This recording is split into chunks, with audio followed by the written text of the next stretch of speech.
राष्ट्रवादी काँग्रेस, रासप, मनसे, RPI, Athawale, RPI, Kharat अशा अनेक राजकीय पक्षांची उपस्थित असणारे सर्व सन्माननीय पदाधिकारी, माझ्या उत्तूरच्या जाहीर सभेच्या निमित्तानं पंचक्रोशीतील जमलेले सगळे बंधू भगिनी आणि माझ्या तरुण मित्रांनो, पत्रकार मित्रांनो, आज मोठ्या संख्येने तर महिला पण उपस्थित राहिलेल्या आहेत. मी महिलांना मनापासून धन्यवाद देतो, त्यांचे मनापासून आभार देखील मानतो.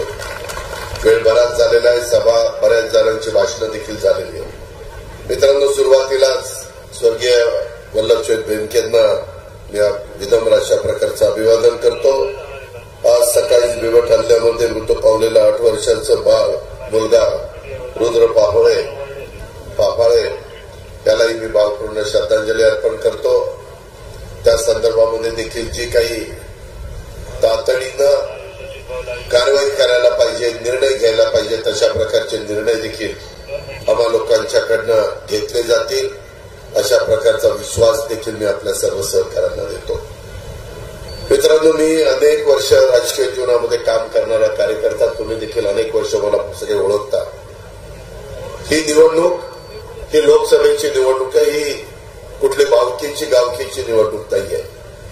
या निवडणुकीकडे उद्याच्या काळामध्ये नवीन पिढीचं भवितव्य कुणाच्या हातामध्ये 5 वर्षाच्या करता द्यायचा हा महत्वाचा निर्णय तुम्हाला घ्यायचा आहे. मी एक गोष्ट मान्य करीन, मी अनेक कार्यकर्ते तयार केले, अनेकांना राष्ट्रवादी काँग्रेस पक्षाच्याकडनं तिकीटं दिली, कुणाला खासदार केलं, कुणाला आमदार केलं, कुणाला मंत्री केलं. आता देखील राष्ट्रवादी काँग्रेस पक्षाच्या वतीनं मी महायुतीमध्ये सामील झालो, त्याही वेळेस अनेकांना मंत्रिपद आणि डिपार्टमेंट देण्याचं काम केलं. पण माझ्याकडनं एक चूक झाली.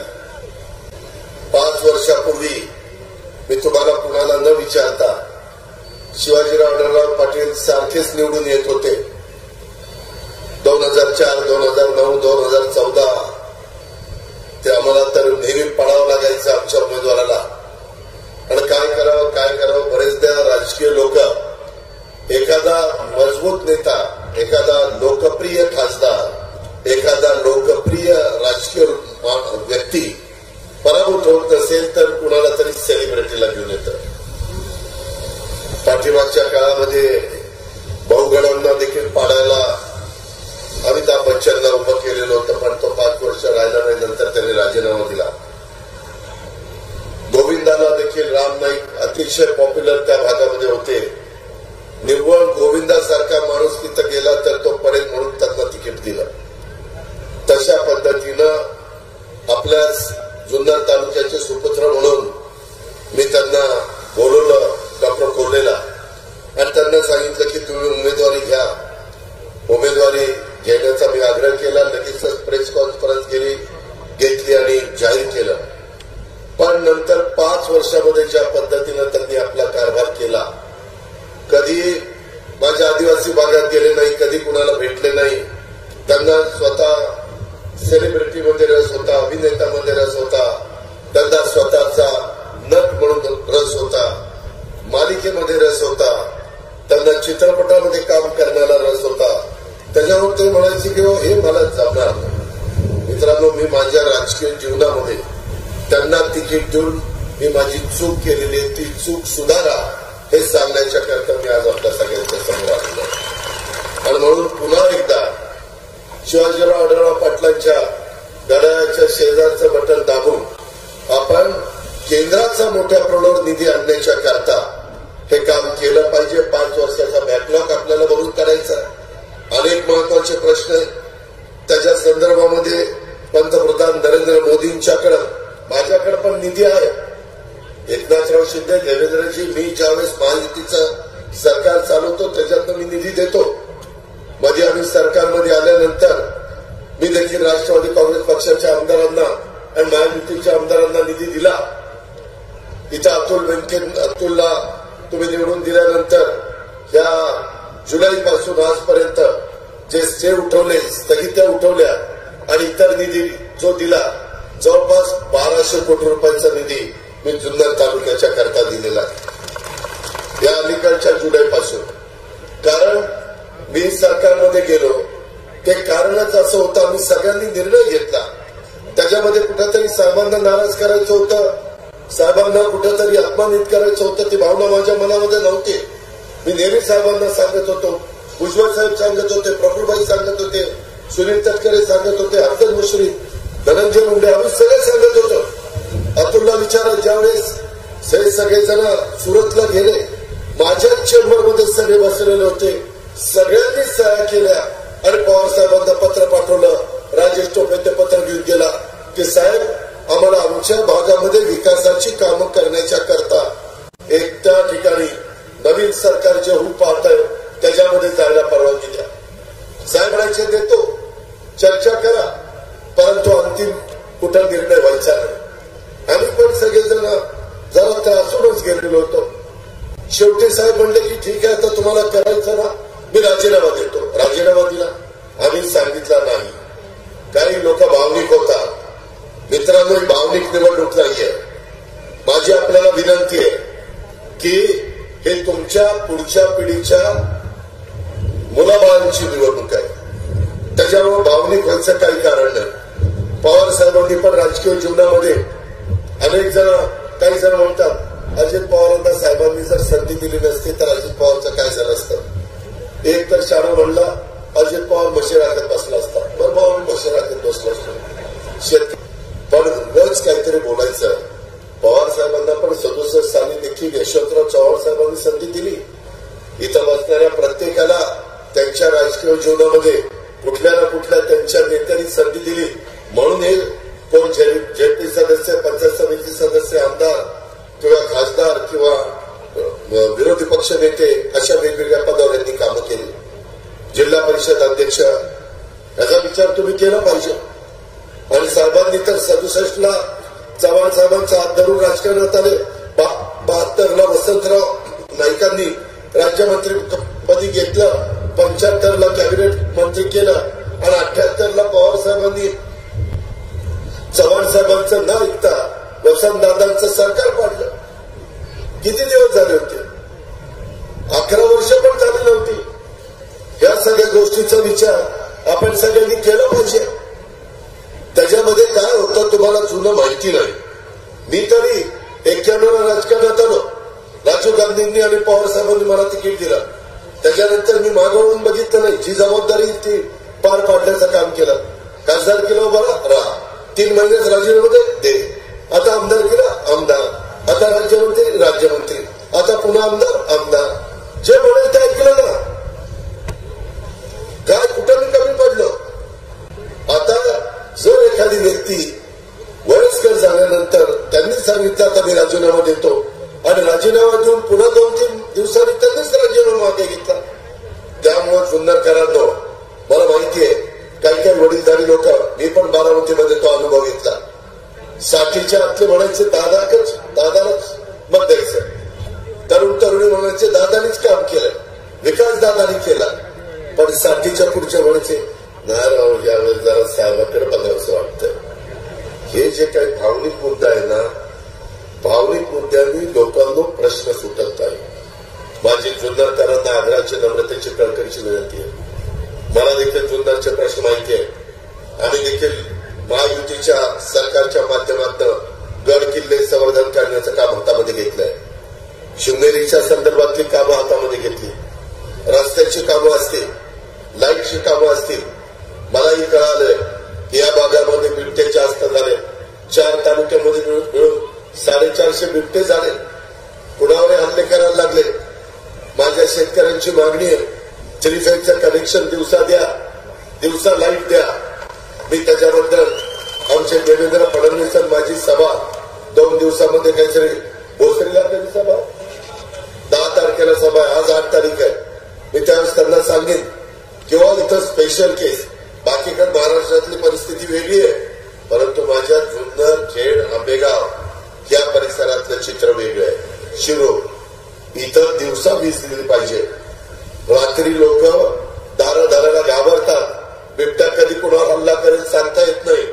शेवटी माणसाचा जीव महत्वाचा आहे.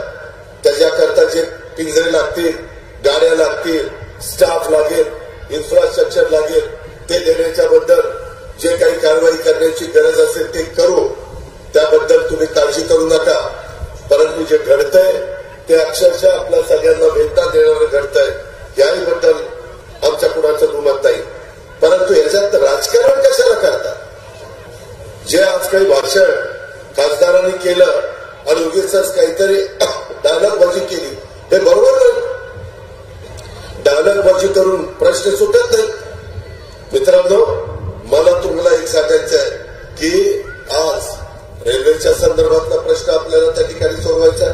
पुढे नाशिक हायस्पीड रेल्वे जो ड्रीम प्रोजेक्ट आहे, त्या ड्रीम प्रोजेक्टला नुसता राज्य सरकारचा निधी चालणार नाही. त्याकरता आम्हाला मोदी साहेबांच्याकडनं निधी आणावा लागेल. पर्यटन विकासासाठी जुन्नर तालुक्याला मोठी संधी आहे. यासाठी केंद्राकडनं मोठ्या प्रमाणात निधी आपल्याला आणावा लागेल. त्याच्याकरता आमच्या शिवाजीराव आढळराव पाटलांना आपला माणूस म्हणून तिकडे पाठवावं लागेल. हक्काचा माणूस, कामाचा माणूस, आपला माणूस, अनुभवी माणूस, अशा प्रकारचा सगळ्यामध्ये ते उतरतात. त्याच्याचबरोबर आपल्याला रसायनमुक्त भाजीपाला क्लस्टर केंद्राकडनं आणण्यासाठी आपल्या विचाराचा खासदार गेला पाहिजे. म्हणून शिवाजीराव आढळरावांच्या घड्याळाच्या शेजारचं बटन दाबण्याचं काम तुम्हाला मला करायचंय. शिवनेरी किल्ल्यासाठी 100 कोटी रुपयाचा निधी हा आपल्याला त्या बाबतीमध्ये आणायचा आहे. शिवसंस्कार सृष्टीच्या माध्यमातून वडाची जागा काही जण हडपण्याचा प्रयत्न करत होते, त्याच्यातून आपल्याला ती सगळं जागा वाचवायची. मित्रांनो, अलीकडं ह्या सगळ्या गोष्टी करत असताना कोकणेश्वर मंदिर असेल, बिबट सफारी असेल, हिरडा नुकसान भरपाईच्या बद्दल मगाशीच माझ्या सहकाऱ्यांनी सांगितलं.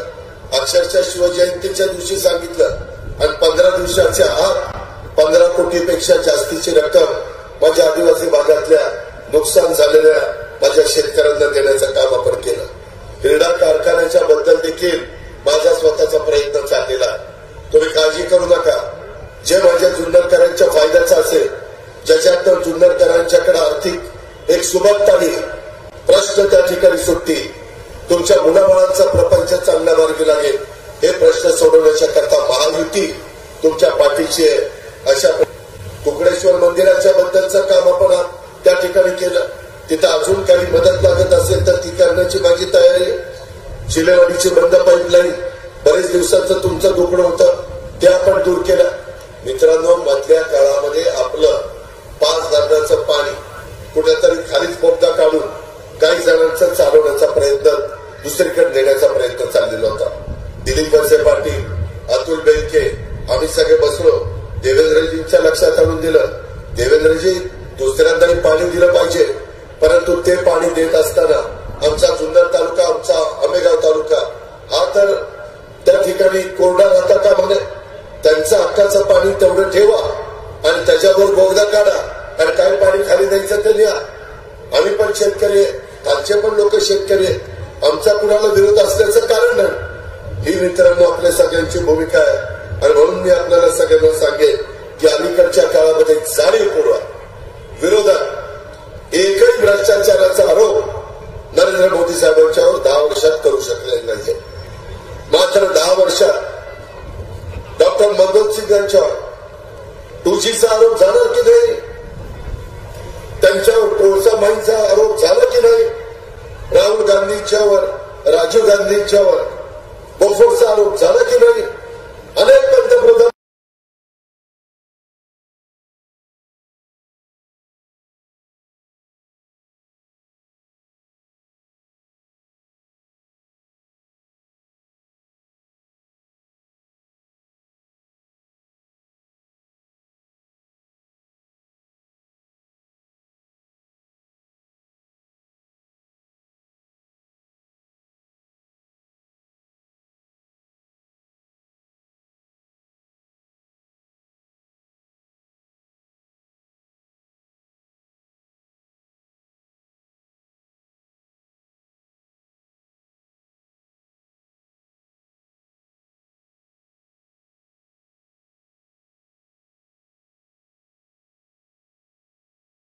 जे आहे ते आहे.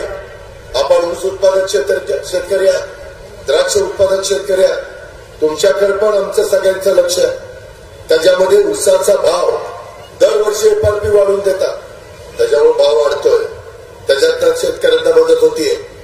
त्याच्यामध्ये 31 रुपयाच्या आत साखर विकायची नाही हा एक बंधन आणलेलं आहे. म्हणून शेतकरी आज कुठेतरी बऱ्यापैकी चिरून जातोय. मित्रांनो, मधी रेसकोर्सला सभा घेतली होती. माझा मावळ लोकसभा, शिरूर लोकसभा, बारामती लोकसभा, पुणे लोकसभा, आम्ही सगळेजण तिथे होतो. आमच्या सगळ्यांची भाषणं मोदी साहेब यायच्या आधी झाली आणि मोदी साहेब आल्यावर ठरलेलं होतं एकनाथराव शिंदेंनी भाषण करायचं आणि मग मोदी साहेबांनी भाषण करायचं. मोदी साहेबांच्या शेजारी शिंदे साहेब बसले होते. भाषणाला उठले की मी ती खुर्ची घेतली एकनाथराव शिंदेची, म्हणजे बसण्यापुरती. आणि तिथं मी मोदी साहेबांना सांगितलं, मोदी साहेब, मी बराच वेळ त्यांच्याशी बोलत होतो. मी त्यांना सांगितलं की आमच्या भागात महाराष्ट्रामध्ये कांदा उत्पादक शेतकरी नाराज आहे. तो म्हणतो की कांदा निर्यात बंदी जोपर्यंत उठत नाही तोपर्यंत आम्हाला भाव मिळत नाही.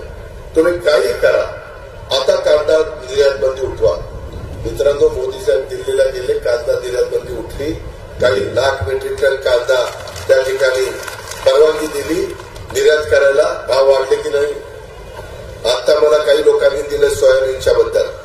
ज्यावेळेस आमचं आचारसंहिता सुरू व्हायच्या आधी एकनाथराव शिंदे, देवेंद्रजी आणि मी अनेक आमच्या कॅबिनेट लागोपाठ होत होत्या. कधी कधी 2-2 दिवसाला आम्ही बसत होतो.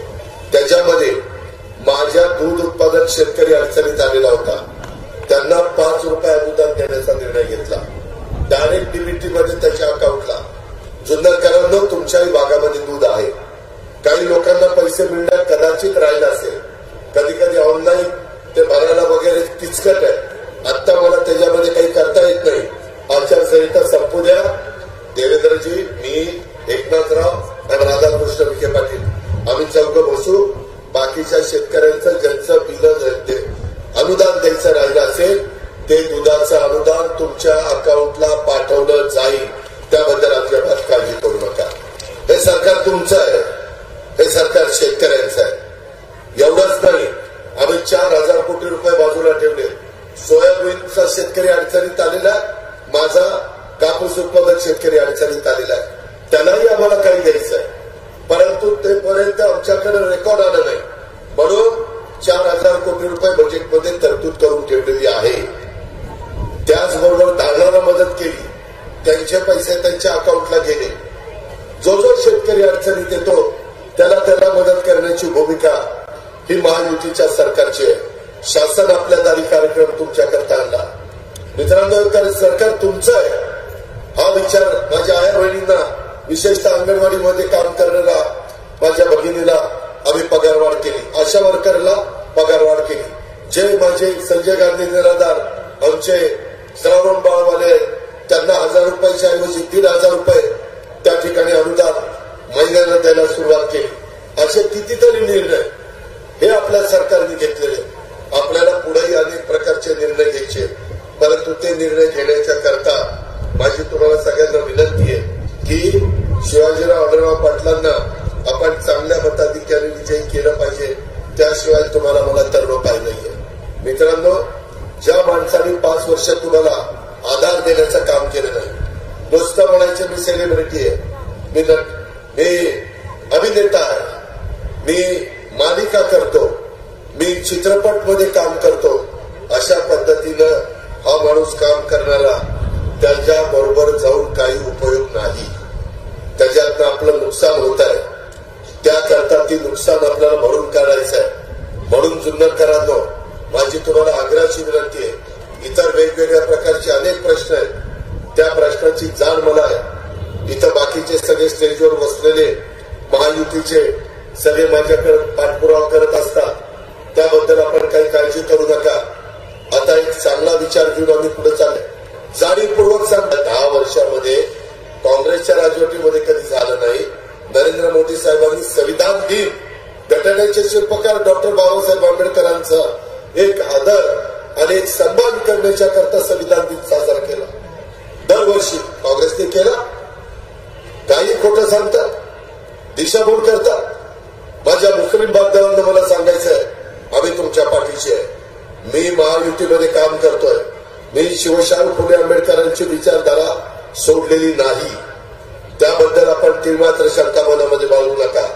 आम्ही सगळेजण त्याच विचाराचे आहोत। जातीय सलोखा ठेवला पाहिजे, कुठेही दंगल होता कामा नये, अशा प्रकारची आपली भूमिका असली पाहिजे। आणि त्याकरता यंदाच्या वर्षी बजेटमध्ये महायुतीनं मौलाना आझाद महामंडळाला 1000 कोटी रुपयाचं भाग भांडवल केलं। किती? 1000 कोटी।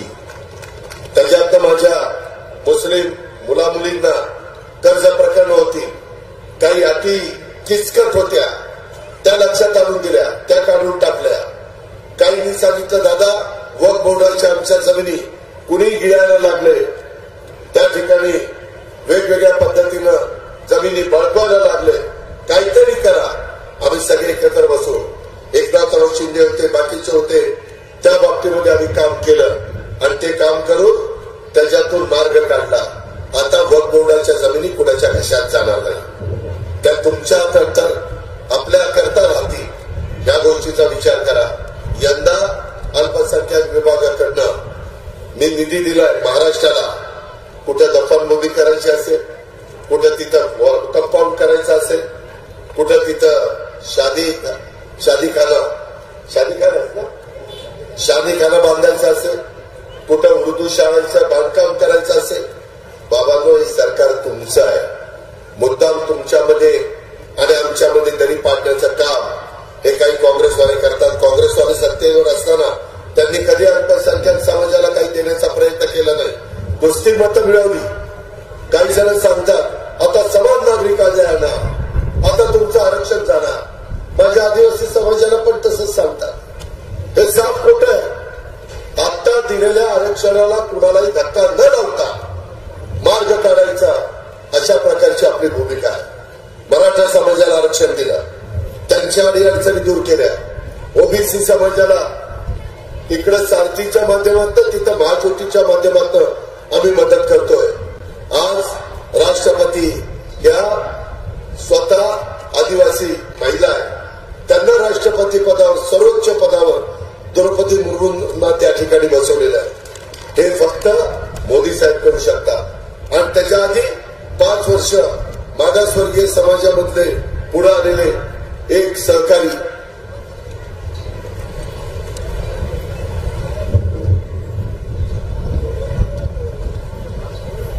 त्याच्यामध्ये गोविंद साहेबांना आपण राष्ट्रपती पदावर बसवलं होतं की नव्हतं?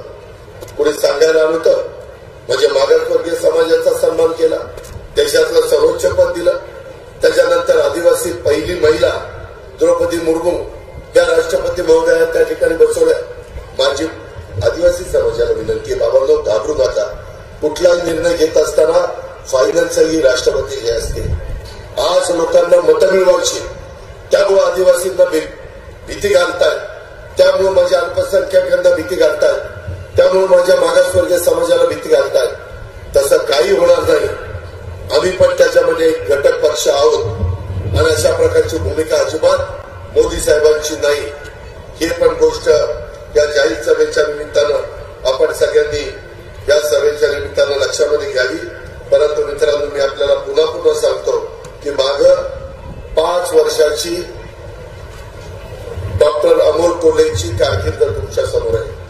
15 वर्षाची शिवाजीराव आढळराव पाटलांची खासदार पदाची कारकीर्द तुमच्या समोर आहे। जुन्नरकरांनो, शिरूर लोकसभा मतदारसंघातल्या जनतेहो, मतदारांनो, तुम्हीच तुलना करा, त्यांची 5 वर्षाची कारकीर्द कशी आणि यांची 15 वर्षाची कशी।